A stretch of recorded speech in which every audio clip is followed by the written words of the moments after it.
Anne Merkos has a question. Thank you. That was a really beautiful paper.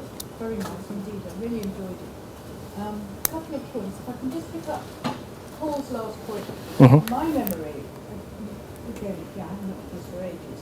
My memory is that it wasn't just the colostrum, it's also, continued breastfeeding, which continued to confer an immunity being one thing. Another was not just the use of contaminated water, but also the difficulties of sterilising the feeding bottles. A further issue, and I'm sure the Jelliffs have talked about, was the stupidity of having to pay hard-earned cash for something which otherwise was, in inverted commas, free. Although that ignored the nutritional status of the mother, and whether or not she was able to lactate adequately. So there is a complexity of things, which actually brings me to my question, because that campaign, the 70s boycotts, the milk by then wasn't, as I understand it, it wasn't condensed milk. It was Western formula, which required mixing with water, which leads to my specific question, and that is, was it Williams, this wonderful woman who was born in Sicily, yes. Yeah. What was the medical basis for her complaint? Was it that the nutritional composition of condensed milk was not an adequate substitute for breast milk nutritionally, or did it have other components to her complaint?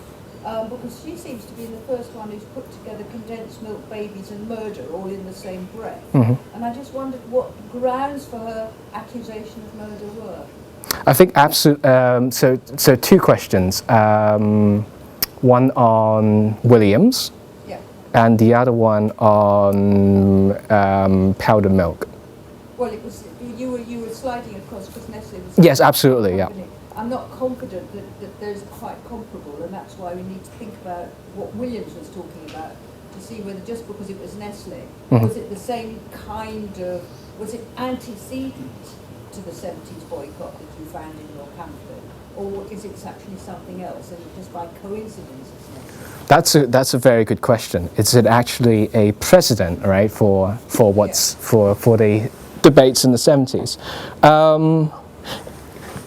Yes and no. Yes, because Williams was definitely somebody who was brought up as, the first kind of heroine figure who picked up on this. But speak a bit louder, please. Sorry. Hi, I'm just going to stand up.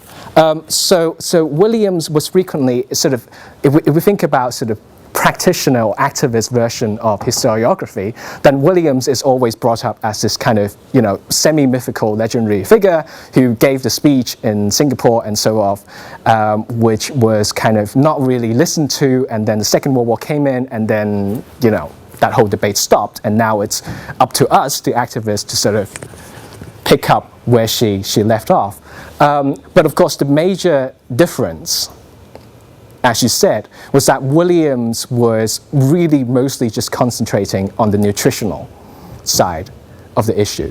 And she was using research, and she was using scientific research that was being produced by a bunch of physicians, mostly on the East Coast, mostly in Harvard University Medical School, in fact, who were claiming that from their observation in Boston, Massachusetts, that infants fed on sweetened condensed milk were doing significantly more badly than breast milk. So, and then, yes, there's the question of powder milk versus condensed milk. And again, you're absolutely right. The War on Want, the Baby Killer pamphlet, and the Nestle boycott, that was predominantly to do with powdered milk. So what the Consumer Association of Penang is saying is that, hang on a sec, there's actually a whole dimension of the sweetened condensed milk story, which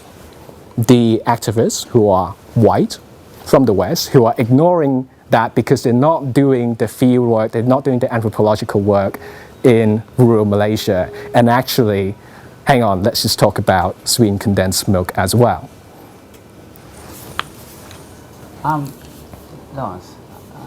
Leo, out of ignorance, when didn't this idea that children need cow's milk come in? Because they, as far as I know, they don't. They need mother's milk, and they like cow's milk because it's sweet and it's tasty and it's better than broccoli. But this idea come in that they need it. That's a very good question. There are actually answers to that, which are ready-made, which I can pull off, steal. So in the work of Rima Apple and also in the work of Melanie Dupuy, there's precisely on how cow's milk, the demand for cow's milk was actively constructed by the complex of the American dairy industry, as well as certain doctors and physicians who were interested in promoting cow's milk, and so on and so forth. So where the line that Rima Apple and Melanie Dupuy take is that it is actually not entirely obvious that babies need cow's milk, but rather this was the demand that was actually being constructed in the late 19th and early 20th century with the explosion of the American dairy industry brought on by guys like Otto Frederick Hunziker and other people. Last question to Axel. Yeah, I was quite interested in the social movement aspect of your talk, particularly this extraordinary organization, the World Alliance for Breastfeeding Action. Yeah.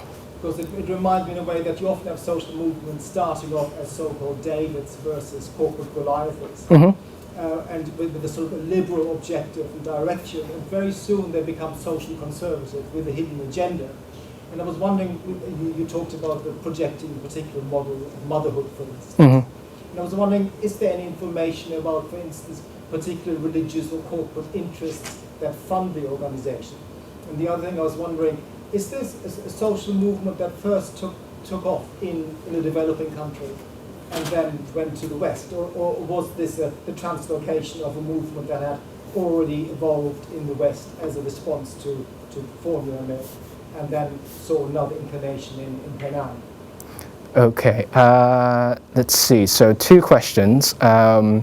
Conservative agenda question mark, and the geographical. Okay, so I will answer the first question, which is the conservative agenda and conflicting interests and so on and so forth for promoting breastfeeding.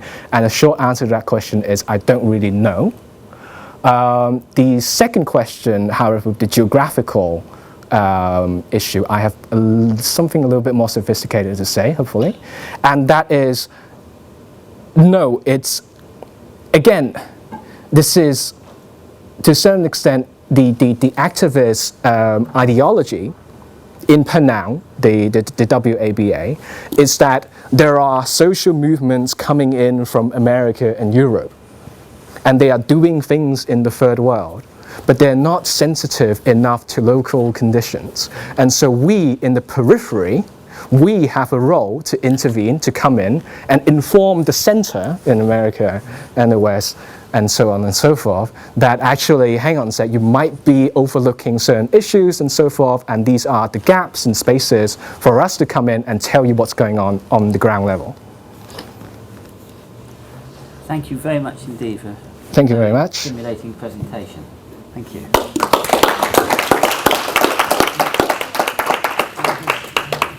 Can we now switch to Ian Baker? Yes.